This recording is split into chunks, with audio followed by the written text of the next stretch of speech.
Welcome to the Good Leadership Podcast, where we engage with esteemed thought leaders and explore research-backed strategies and techniques that empower leaders at every level to achieve meaningful results that drive lasting change.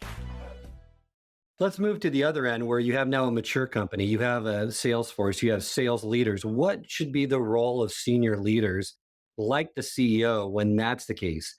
You mentioned they should become the company's evangelists, right? To build the brand and position themselves with senior leaders into organizations their salespeople are selling into. What are the other roles that they should really occupy in this situation? Yeah, that is really important. And I think that leadership doesn't sit around talking about this often enough, right? So you've got a mature company that's maybe 10 years in, maybe 20 years in. All the senior leaders in the company have a role in sales, especially the CEO. But what is that role, right? Well, a lot of companies do what they call sponsorships. So if you have a large prospect or a large customer, one of the senior executives becomes the sponsor for that account. And that means that they get to meet the senior leaders of that account. They come in when there are business reviews being done, when contracts are renewed, and things like that. So they're there to support and to match the higher level people. So it's, not just a salesperson out there on their own. And just a tip for everyone listening who may not know this yet, selling is a team sport. Yes, in the old days, but it was a long, long time ago, you could send one person out, kind of slay the dragon, right? One seller out to land some big Fortune 500 company for you. Well, that doesn't work anymore. These big companies, especially if you're a smaller company, in that maybe under 100, under 500 million, especially if you're under 100 million, these big companies take on a lot of risk when they buy from you as a small company. They want to have some confidence in many different things, in your financials, in your ability to deliver what you sold, in the fact that you're going to stay in business, these kinds of things. So you want these senior executives of your company involved. So that's really important. And I think that you need a process for that. So within the senior leadership team and the sales leaders, it should be talked about. How do we use our senior leaders of this company? If they are a sponsor for an account, what does that mean? When should salespeople bring them in? How should they bring them in? What preparation must be done? Right. So if I want a senior leader at my meeting as a seller, I have to do a certain amount of preparation, share that with the senior leaders or the subject matter experts or whoever else I'm bringing in, explain to them who we're talking to, why we're talking to them, what I believe the fit is, give them just the lowdown on what's happening with that, and then tell them what role I want them to play at the meeting so that they can do that. And too many times sellers ask for a senior leader or a CEO to come to a meeting with zero preparation. And I want to say to all the senior leaders out there, the answer is no. I cannot attend your meeting unless I am prepared in advance. We just don't fly in and wing it. That rarely works. And anybody who's in sales has probably been in a meeting with a CEO or a senior executive who has taken over the sales call and made it go a direction none of us wanted it to go. So that's a big no-no, right? So I think that the senior team plays an important role internally first to make sure there are no sales prevention departments in the company, to make sure they are making it easy for the customer to buy. So, for example, when legal holds up a contract for 3 weeks, that is not making it easy for anyone to buy from you. Okay. Or when there's some kind of regulatory, work that has to go on and it's taking weeks and months, that is not making it easy for anyone to buy from you. So, think about the things that your senior team does in purchasing, in accounting, in finance, in operations, anything that they may be doing as senior leaders that hold up a sale, that make it hard for a customer to buy. And then, secondly, they need to be supportive of the sellers. What does that mean?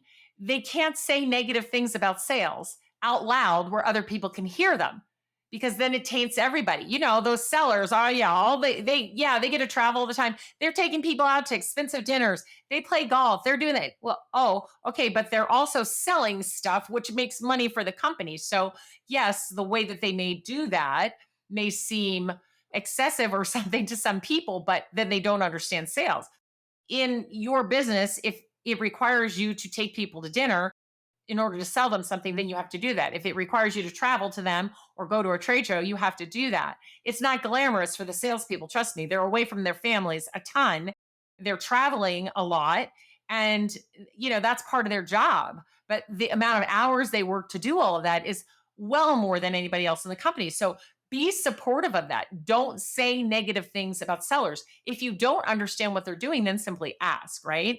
And then the third is just to figure out how you can best help them help the customer. So in this orchestration, that the salesperson needs to orchestrate the buyers, but they also need to orchestrate their own internal team to prepare them to work with the buyers, because we today, again, it's not just one salesperson. You're going to have a subject matter expert, senior leaders, maybe a technical team, somebody to do the demos. There's going to be lots of people from your company involved in getting this across the finish line. So they need to all be supportive, right? And the senior leaders need to help the salespeople get the resources they need to talk to the customers or prospects, and do all of the things that have to be done to guide the buying team to making a decision. So those are some of the ways that the senior people can be involved. Well, and senior leaders are really critical in times of uncertainty or recessionary periods. And you mentioned two important things. One is that first is that teams need extraordinary leadership during these times. And second, your focus must be on sales. So perhaps you can give us some tips how to lead sales through a recession for mid-sized companies all the way up to large companies, because it's not intuitive for some. Yeah. Well, I think it's always harder to lead in challenging times, right? Although some leaders really step up in challenging times. But I believe that this is all mostly mindset, right? So yes, there's a recession, but people still have to buy what you sell, you know, for most, right? So if there's a recession, times are tough, then you have to make it even easier for people to buy from you. Now, that does not mean lower your price. That is not what I'm talking about. You definitely should not do that. You should figure out the right price for your product and stick with that. But in these challenging times, whether it be a recession or something else like COVID, that was very challenging, especially for people in hospitality. And even though that was really rough, there were people still traveling. There were people still using hotels and planes and other things. So you just have to capture the audience that is buying, right? So I think that if you have the mindset that there is business there to get, and if you are flexible and adaptable to what is happening now, right? Then you can tailor to what's happening today and set up realistic goals for these challenging times versus sticking with a goal that's not going to work in these challenging times, which many people do. And then it's disappointing for everyone. It's very hard on morale. And, it's misleading for the investors, all of that. So I think you get your mindset right. You know that there are people who are still buying. You have to figure out how to get more of that market share. So it's a smaller amount of people buying. You got to get a larger chunk of that market share. And you've got to figure out how to do that. And again, it goes back to making it easy to buy from you, showing the people who need to buy from you that you're going to help them and guide them and add value, right? And be customer centric, not seller centric, right? You're going to have everything they need at their fingertips on your website versus making them fill out a form and wait for a date to get a demo, right? You're going to teach your sellers how to explore with them what their needs are versus doing a discovery call that only asks these very basic questions, right? So, in challenging times, you have to switch your mindset and know that there is business to get.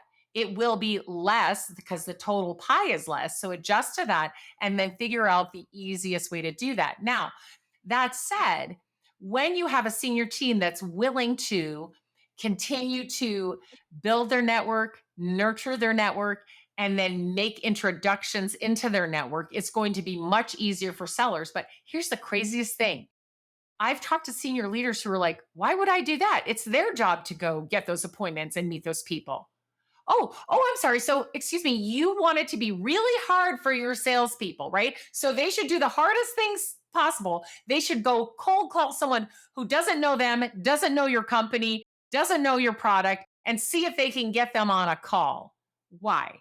When you could make an introduction or somebody that you know could make an introduction. The senior team should work every single day to help sellers get into the accounts they want to get into. And people just aren't doing that. I just don't know why. But in challenging times, you certainly have to do that because it's going to be even harder to reach people.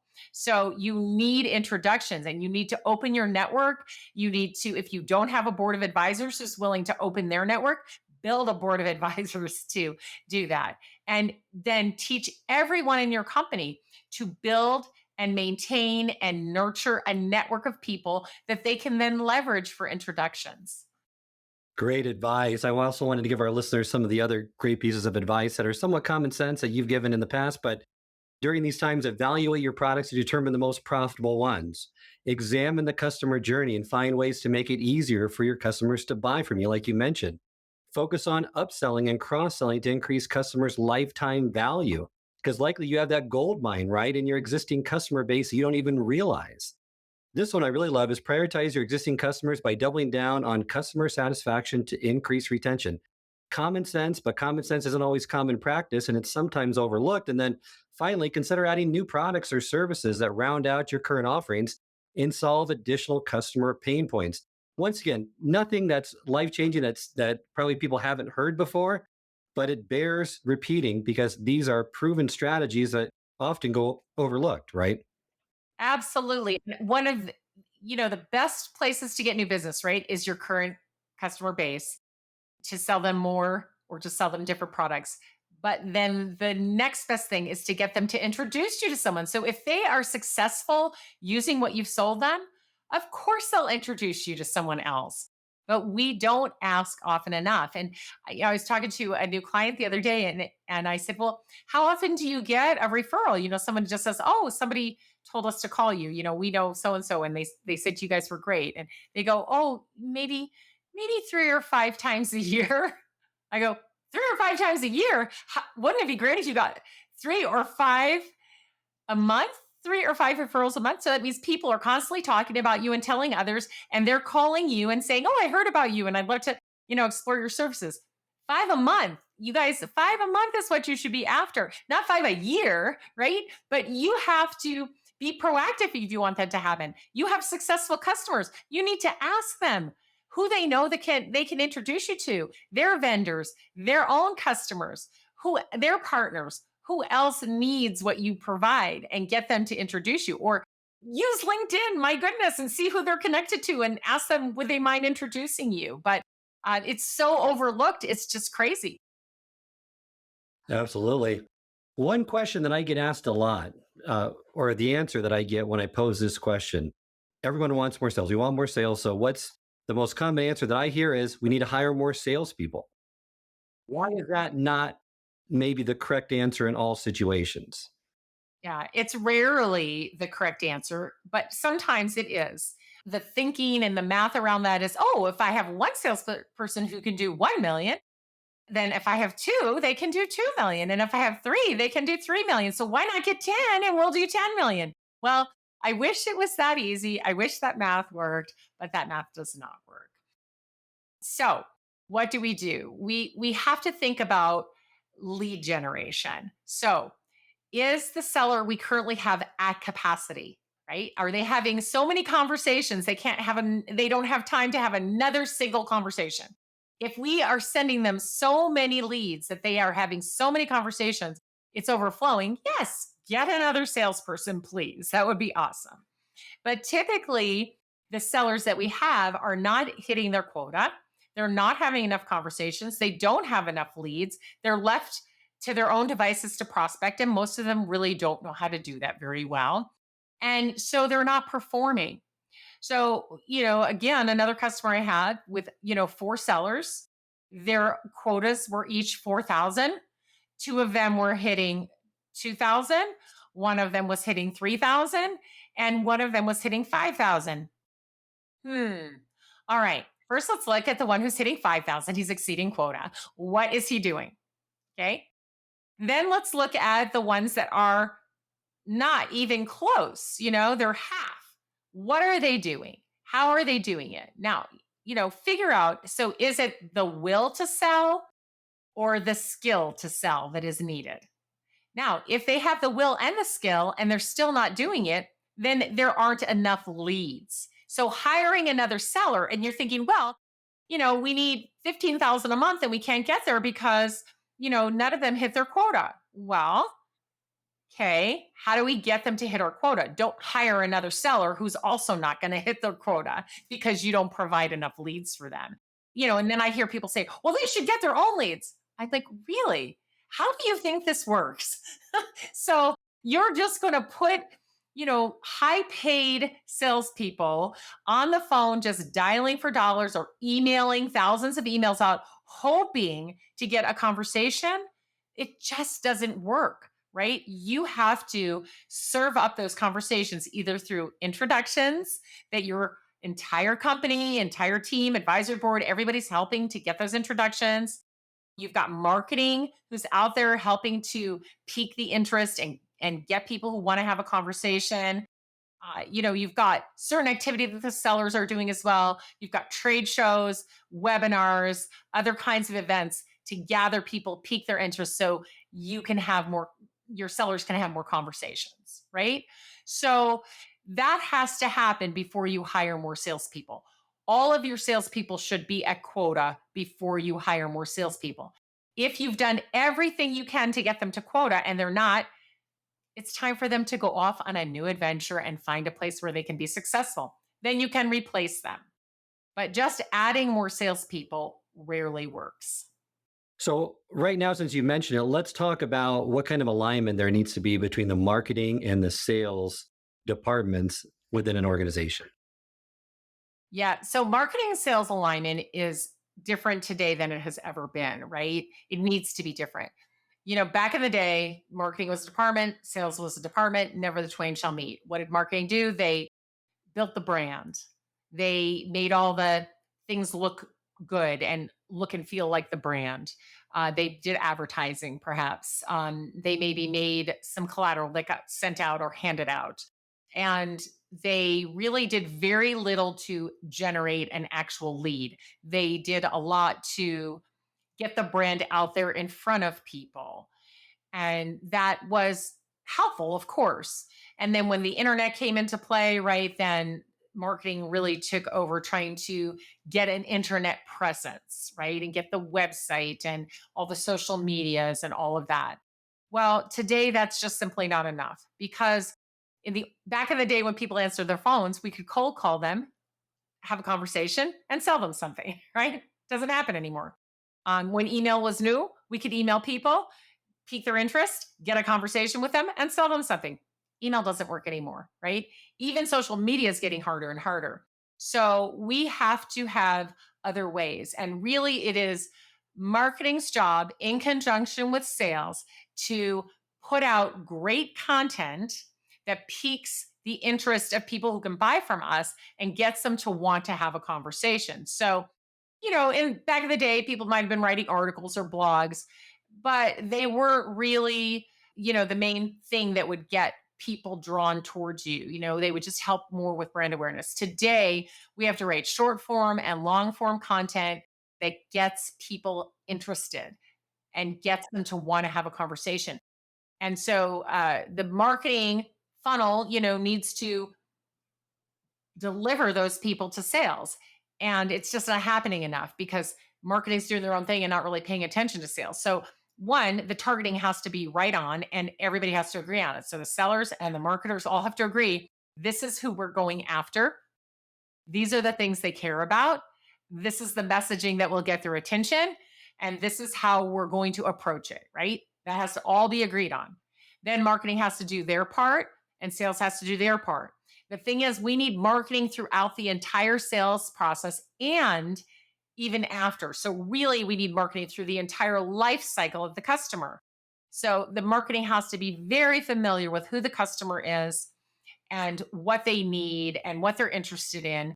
So as a seller, I've got now people whose interest is piqued and they want to have a conversation with me. And after the first conversation, now I've got some more content and something interesting to send them to keep them interested between now and the next meeting. So I've got a meeting, I've got another meeting set up, but what do I do in between? That's marketing. I need that content. Could be video, it can be on social media, it can be short form, it can be long form. There's so much different types of content, but marketing has to produce that. Sellers do not produce that, right? And when sellers are left to their own devices to do that, not good. So marketers can also, they can be content creators, but they can also be content curators because there's so much great content out there. We don't always have to dish up something that we originated. It can be something really wonderful from a company that doesn't compete from us or from an organization or from the news, right? That we can share. So creating and curating both. And that has to be done in a way that sellers have something that's interesting to the customer throughout the entire life cycle. So I'm down to just before closing.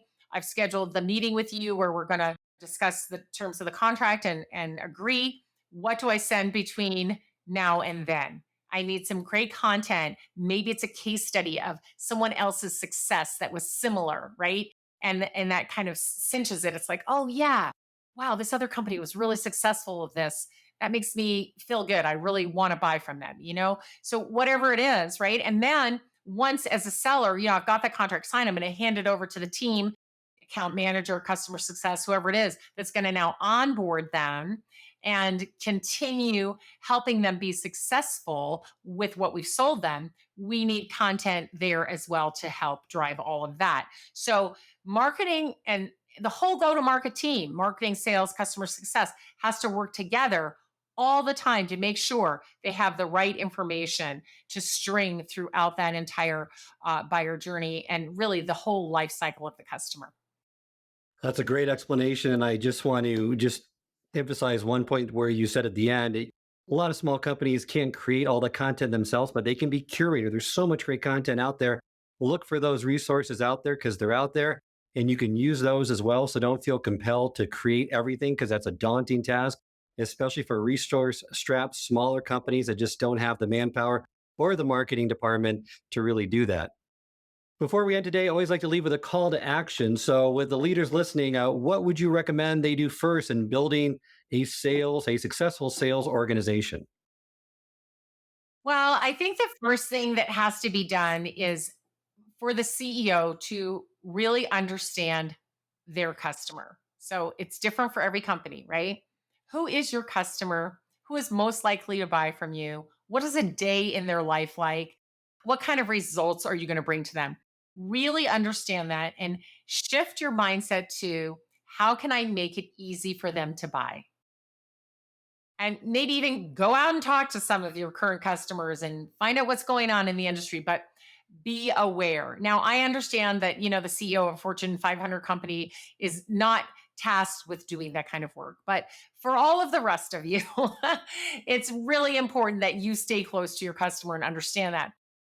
Also understand what's working today and what's not. So that when you go to the other leaders in your company and the sales leaders in your company, you're not stuck in the past trying to get them to do things that don't work anymore, using old methods and, you know, trying to follow a process that doesn't fit the buyer's journey. So make sure that you have a really good idea of what needs to happen. And you can do that together with your team. You don't have to go out and do that all on your own, but your senior team should help with this. What's happening today, right now, and what's going to happen tomorrow and in the future. Like, be ahead of it, right? And then that can trickle down to the sales leaders and the sales team so that they can adjust, right? They can adjust to the buyer journey. They can provide the training that's needed today that's much different than the training we needed to give salespeople years ago, right? And they can be very conscious of that whole buyer journey from hello to I'm your loyal customer. That's great advice. Thank you so much for joining me for this episode. Alice, remind our listeners how they can get a hold of you and learn more about your work. Well, I would love to connect with you on LinkedIn. And the only thing I ask is that you let me know you heard me here with Charles today so that I know how you found me. And of course, you can go to my website, which is aliceheiman.com. It's Heiman.